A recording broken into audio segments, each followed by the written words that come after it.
En la vastedad del desierto de Nuevo México, donde el sol abrasaba la tierra y el viento susurraba secretos antiguos, vivía un hombre conocido como el ranchero solitario. Caleb Hone, de rostro curtido y mirada cansada, había pasado sus 60 años solo, rodeado de ganado y recuerdos que pesaban más que las tormentas de arena. Su rancho, una modesta extensión de tierra reseca, era su refugio y su prisión. Hace décadas había perdido a su esposa Clara en un accidente que aún le arrancaba el aliento al recordarlo. Desde entonces, Caleb había cerrado su corazón, convencido de que el mundo no ofrecía más que dolor. Pero esa mañana, mientras cabalgaba bajo un cielo teñido de sangre por el amanecer, algo rompió la monotonía de su existencia. Un destello en la distancia, un movimiento extraño entre los mezquites. Intrigado, espoleó a su caballo, sin saber que el destino estaba a punto de cambiar su vida para siempre. El aire estaba cargado de un silencio inquietante cuando Caleb se acercó al árbol, un roble retorcido que se alzaba como un centinela en el desierto. Allí, colgando de una cuerda gruesa, estaba una joven, apenas una adolescente, con el rostro pálido y los ojos cerrados. La acostó con cuidado buscando señales de vida.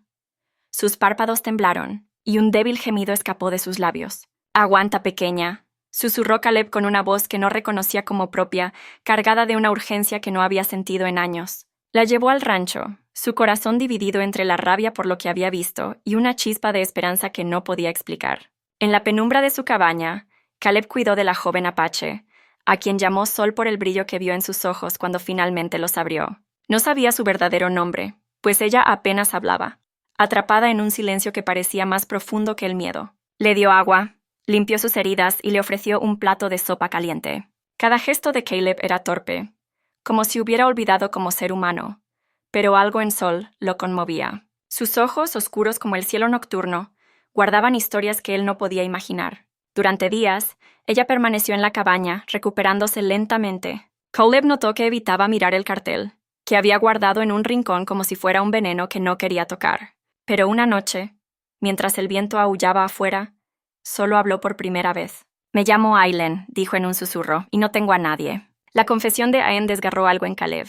Ella le contó en fragmentos rotos cómo su familia había sido atacada por un grupo de hombres blancos, colonos que buscaban vengarse de un robo que nunca ocurrió. Su hermano mayor había intentado protegerla, pero fue asesinado frente a sus ojos. Aileen fue capturada, humillada y colgada en el árbol como un mensaje de odio. Caleb escuchó con el rostro endurecido por la furia y la vergüenza. Él era un hombre blanco, parte del mundo que había herido a esta chica, pero también era un hombre que había conocido el dolor, que había perdido todo lo que amaba.